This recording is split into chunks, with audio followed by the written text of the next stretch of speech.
la ley y el espíritu. Vamos a ir a la palabra de Dios, al libro de 2 de Corintios, capítulo 3, versículo 6. La ley y el espíritu.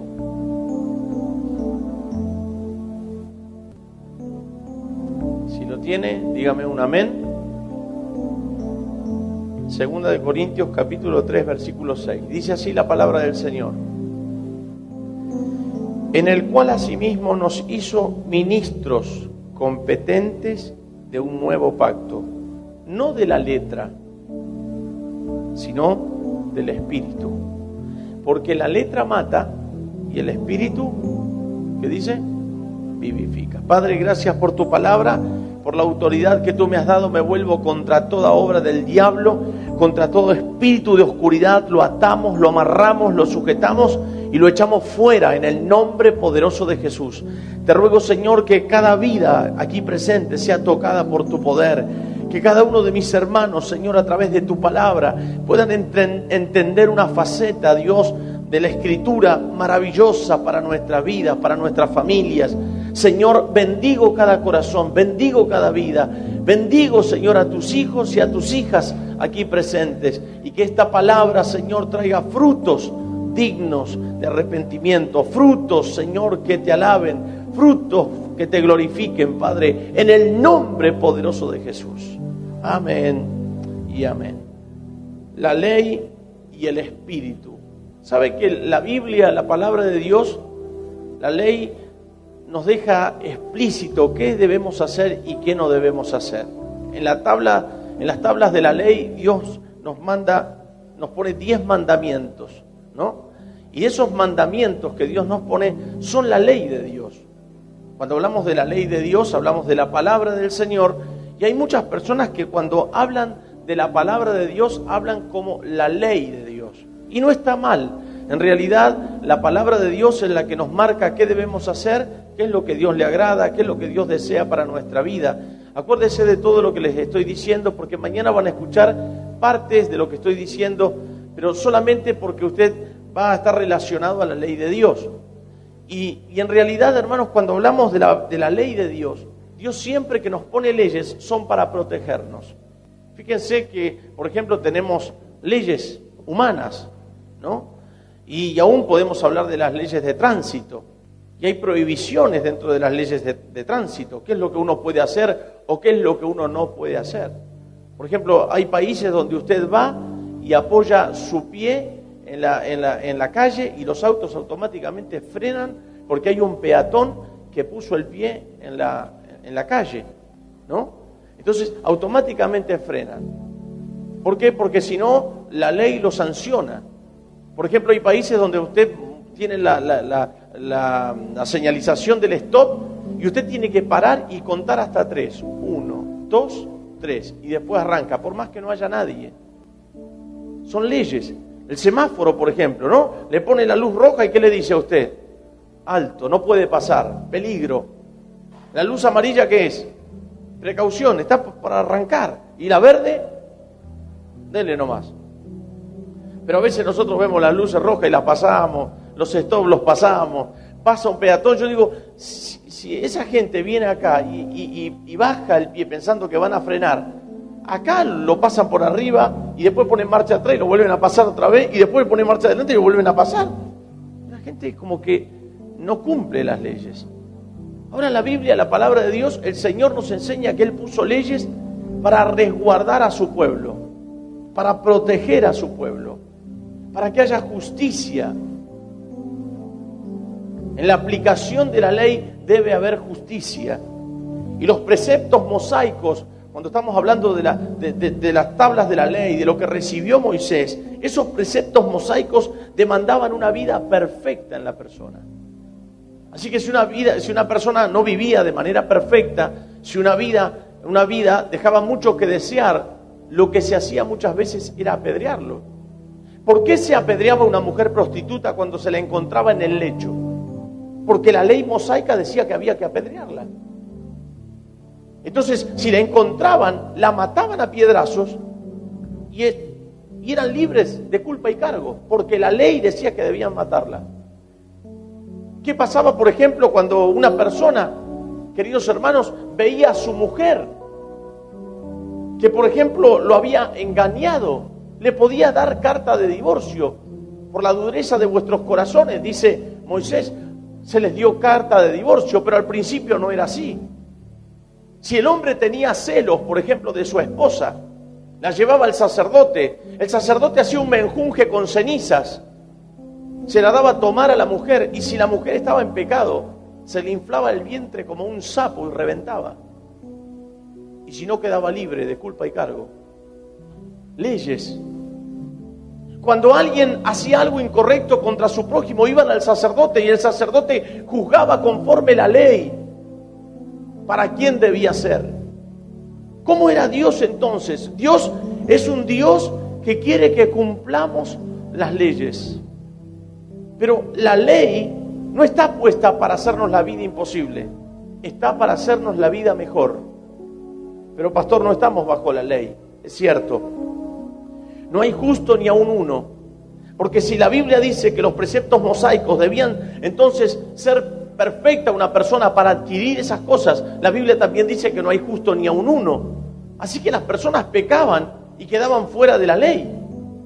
Y una persona que quedaba fuera de la ley era condenada. Por eso el pueblo de Israel mataba animales y con esa sangre trataba de aplacar su conciencia, porque no era perdonado del todo. Por eso esperaban al Mesías, al Redentor, al sacrificio perfecto, porque la ley los condenaba. Vivían bajo un régimen sin oportunidad. ¿Qué les parece? Eran reos de muerte. La persona que pecaba debía morir. La ley del talión. ¿Cuántos escucharon lo de la ley del talión? Mire lo que dice, vamos a ir a la Biblia, Levítico, mire lo que dice Levítico, no se vaya de este versículo, vamos a ir a Levítico, capítulo 24. Qué tremendo, Levítico 24, 20. Dice, versículos 19 y 20, y el que causare lesión en su prójimo, según hizo, así le sea hecho. Rotura por rotura, ojo por ojo, diente, ¿por qué? Según la lesión que haya hecho a otro, tal se hará a él. Es decir, vos le bajabas un diente a uno, venían con la pinza, ¡pum! No con la pinza, pero te tenían que sacar un diente. Lastimabas el ojo a alguien, te tenían que reventar el ojo. Es decir que de una u otra manera era la ley del talión. Vos hiciste algo, vas a recibir lo que hiciste. Era la ley y de ahí no te podías escapar.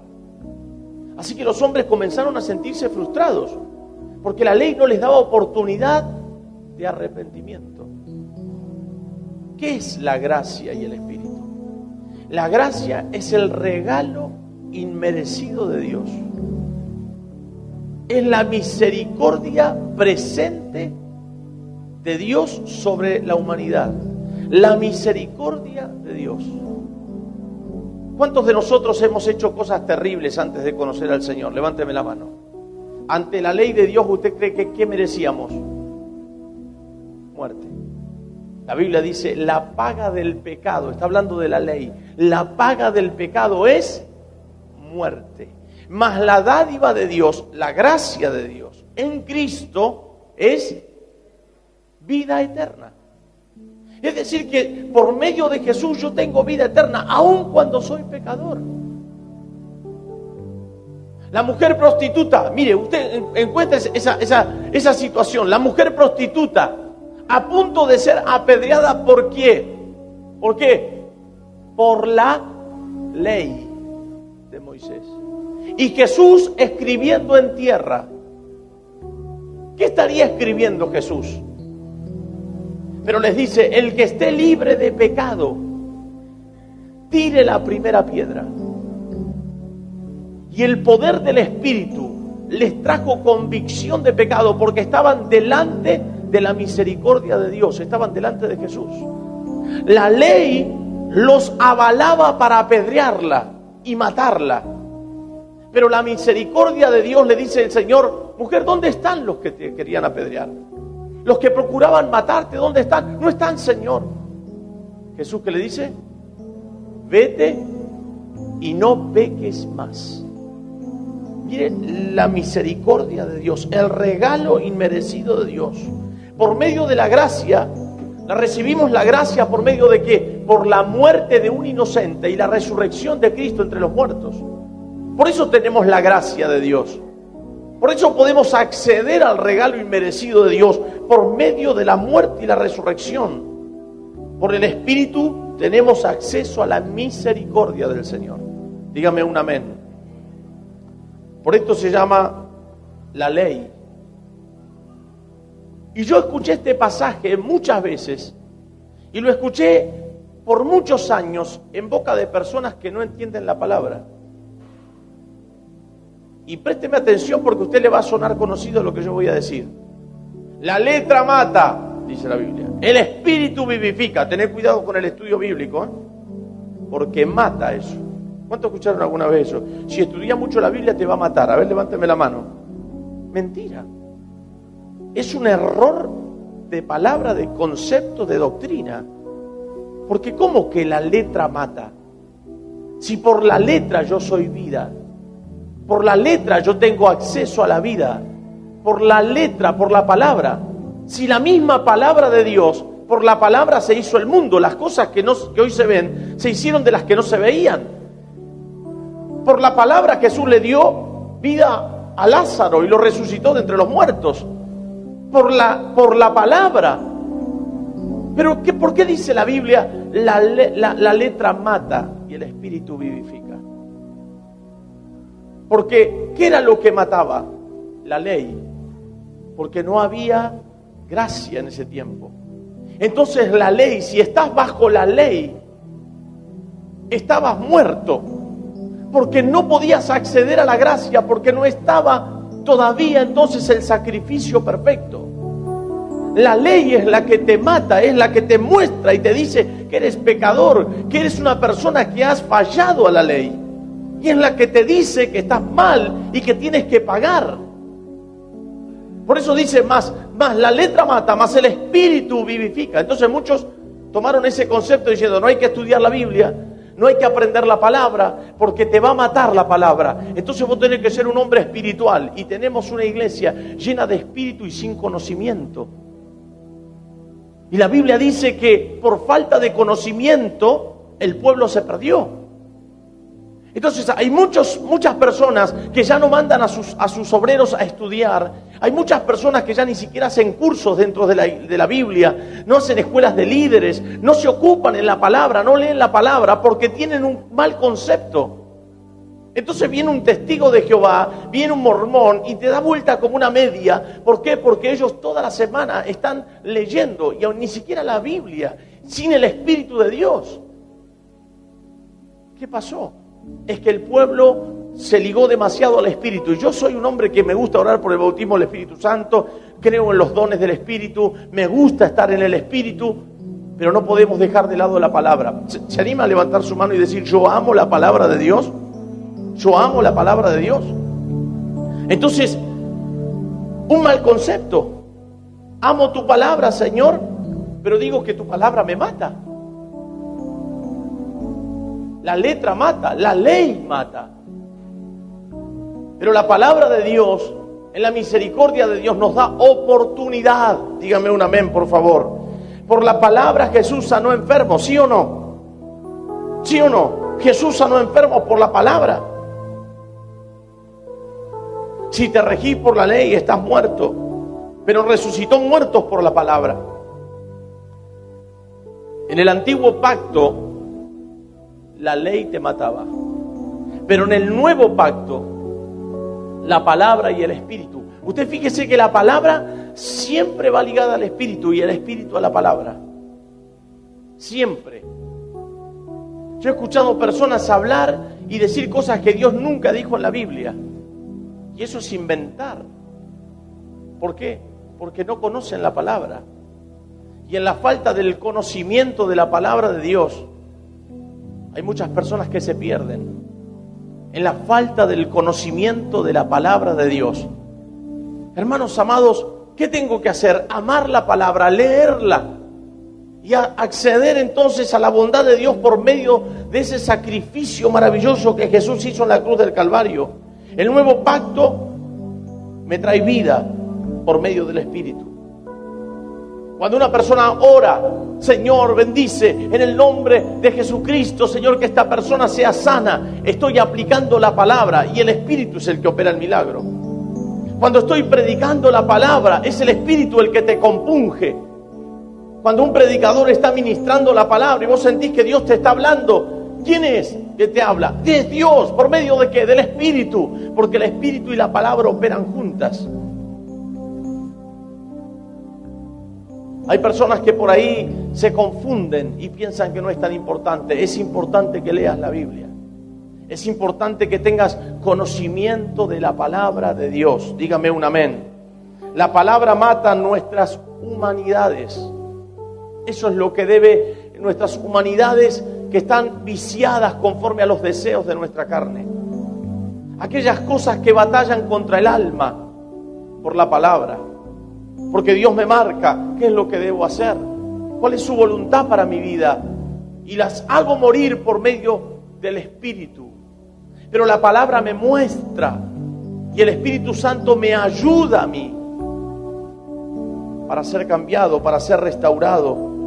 La palabra mata entonces nuestras humanidades pecaminosas y el Espíritu Santo le da vida a una nueva vida en nosotros, de Él. A medida que vamos transitando en el camino del Señor. Yo hoy le decía a mi esposa, Miriam, ¿cuántas personas dejaron de conocer la palabra de Dios? ¿Cuántos hombres han predicado cosas que por ahí no eran bíblicas? Eran malos conceptos. Por muchos años hasta se dijo que ir a un seminario o prepararse en la palabra de Dios era una locura. Sin embargo, queridos hermanos, la palabra es maravillosa. Tenemos que aprenderla, tenemos que vivir por su palabra. Dígame un amén y póngame contento, por favor. Aprenda la palabra de Dios y anhele más de ella. Viva lo que ella dice. Entonces, el Espíritu y la palabra harán morir en usted cosas que deben morir y en mí, para que pueda nacer la obra de Dios. No es que la palabra va a matar el espíritu que hay en ti. Para nada. La palabra traerá luz. Porque dice la Escritura, lámpara es a mis pies tu palabra y lumbrera a mi camino. Lámpara es a mis pies tu palabra y lumbrera a mi camino. Eso es lo que Dios quiere, que por medio de la palabra nosotros iluminemos nuestro andar. Caminemos en la palabra. Entonces, ¿qué quiso decir aquí el apóstol San Pablo en esta palabra? Vamos juntos. Capítulo 3, versículo 6, estoy concluyendo. ¿Qué quiso decir San Pablo? Mire, y tal confianza tenemos mediante Cristo, versículo 4, para con Dios. No que seamos competentes por nosotros mismos para pensar algo como de nosotros mismos, sino que nuestra competencia proviene de Dios, el cual asimismo nos hizo ministros competentes de un nuevo pacto. Mire lo que dice. No de la letra, sino del Espíritu, porque la letra mata, mas el Espíritu vivifica. La letra de la ley te mataba, pero en el nuevo pacto el Espíritu te vivifica. Y la palabra de Dios te alumbra el camino. Queridos hermanos, yo estoy orando para que en la iglesia se levante un deseo enorme de leer la palabra de Dios, pero de leerla continuamente. Y si no, trate de conseguir Biblias leídas, trate de llenar su corazón de la palabra de Dios. Cultive su espíritu. La palabra te va a ir mostrando cosas y te va a ir enseñando a abandonar cosas. Pastor, ¿cómo fue que yo me di cuenta que esto estaba mal, que aquello lo tenía que dejar, que el otro lo tenía que cambiar? Por medio de la palabra, y el Espíritu me compunjo. Porque la Biblia, la palabra de Dios nos enseña claramente que el Espíritu Santo nos convence ¿de qué? De pecado, de justicia y de juicio. Por medio del Espíritu Santo, por medio de la palabra, somos compungidos para abandonar aquellas cosas que un día nos hicieron tanto daño. Pero ahora estamos abrazados de la palabra y puedo abandonar todas aquellas cosas que un día me lastimaron. Las drogas, el vicio, el alcohol, la vida promiscua, las mentiras, la estafa, el engaño. Puedo ir dejando, puedo ir abandonando esas cosas. ¿Quién me lo enseñó? La palabra. ¿Y quién me ayudó? El Espíritu Santo. Pero ¿cómo, pastor, si dice que la letra mata? Mata aquellas cosas que nos hacen daño en el alma, pero no en ese concepto erróneo que nos enseñaron. La letra trae vida, el Espíritu trae vida. La letra ilumina nuestro camino, nuestro andar. ¿No es esto maravilloso? ¿Se anima a darle un aplauso a la palabra de Dios? Usted la ama. El Señor es bueno, es fiel, es verdadero. Aleluya.